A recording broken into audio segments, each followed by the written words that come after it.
Congratulations, fifth graders. If you are watching this video, you should have completed part 5, and that means that you've done all the parts for this week's review. Let's go over some of the answers for part 5. The learning target for part 5 is, I can evaluate solutions to a problem caused by a windstorm. This section was all about the windstorm that occurred in the beginning of September of this year. So hopefully you remember this windstorm and maybe even had a few of your own experiences to share on this slide. So this windstorm, if I'm thinking about the Earth's 4 spheres, the main spheres that were affected by this windstorm or interacted during this windstorm was the atmosphere, because that's where the winds came from, and that affected the biosphere, because the big problem we could see in the videos and pictures is the number of large trees that toppled over. So 3 different problems that were caused by this storm. We have the idea that large trees fell over on cars and homes. Trees fell down on power lines and knocked out the power. And also you may have seen in the videos that some of the trees blocked the road. You may have had other answers, but hopefully at least some of your answers had to do with the big problem of the large trees being blown over.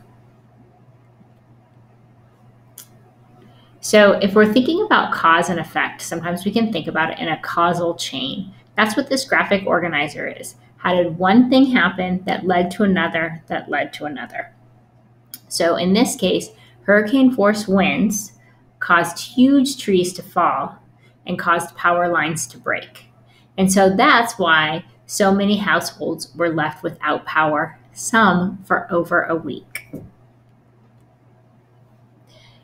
In the next 3 slides, you compare the pros, which are positive things, and the cons, which are negative things, to 3 different possible solutions for having the power stay on during windstorms or not having such a large impact that this windstorm had on the Salt Lake Valley.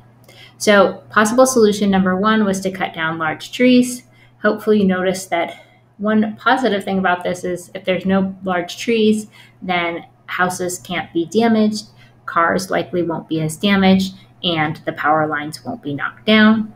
But it's pretty negative to not have these big, beautiful trees around us, especially for the shade that they provide. This is just an example. You might have had different ideas for your pros and cons. The next possible solution is to bury the power lines, so you don't have power lines that are up high and that can be blown over or knocked over by trees. So the pros would be you wouldn't have this problem of the power going out during a windstorm. However, it would cost a lot of money and take a lot of time to move all of the power lines in Salt Lake City from above ground to underground.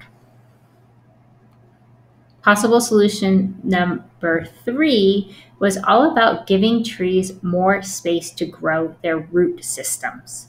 So if we give trees more space to grow along sidewalks, adding more soil, they'll have better roots, and the idea is that better roots will keep these trees standing.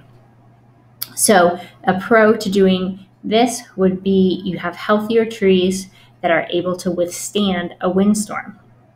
The con is, in order to do this, sidewalks might have to be larger. You need a lot of space to be able to give space for trees to grow too. So again, your pros and cons may have been slightly different than mine. That's okay. The big idea is that when we're designing solutions to problems, we really have to evaluate them and think about what is a pro, what is this solution going to do to help the problem, but also what are some negative things that also go along with this solution. Okay, congratulations on finishing this week's review of Strand 1 in 5th grade.